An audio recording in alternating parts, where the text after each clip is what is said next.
Here they come, they're coming right towards us. In the wild, scimitar horned oryx have been extinct for at least 15 years. But at Fossil Rim Wildlife Center near Glen Rose, the herd is thriving. Fossil Rim has managed scimitar horned oryx for about 30 years. Soon animals born and bred here in Texas will be part of a worldwide effort to reestablish them in their native range in the African country of Chad by late 2015. Some of our animals may or may not go to the actual country of Chad, but they are going to go to Abu Dhabi.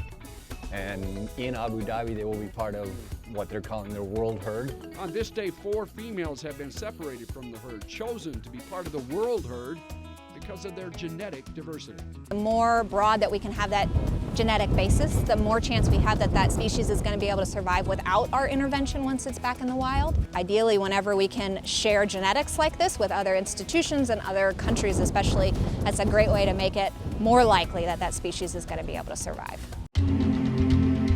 We've got a couple that probably have almost 4-foot long horns, and it's a pretty awesome sight to see a 450 pound animal with this nice big sweeping scimitar shaped horns. Fossil Rim's Adam Ayers has made multiple trips to Africa, to Abu Dhabi and to Chad, where a series of civil wars wiped out the last remaining animals in the wild. You know, some things are endangered because of habitat change or habitat loss.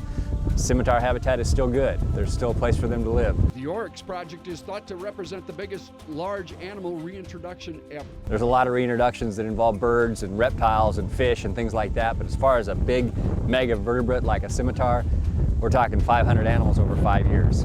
That's a lot of animals. This is a huge deal. Fossil Rim COO says the scimitar horned oryx project is at the core of Fossil Rim's mission.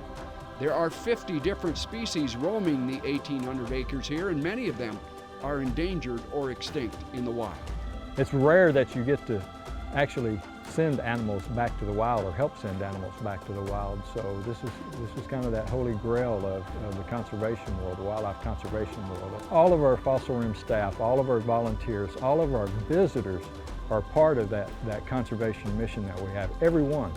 Whether they realize it or not. Anyone that comes through our gate down there has just become a conservation partner to us as an organization.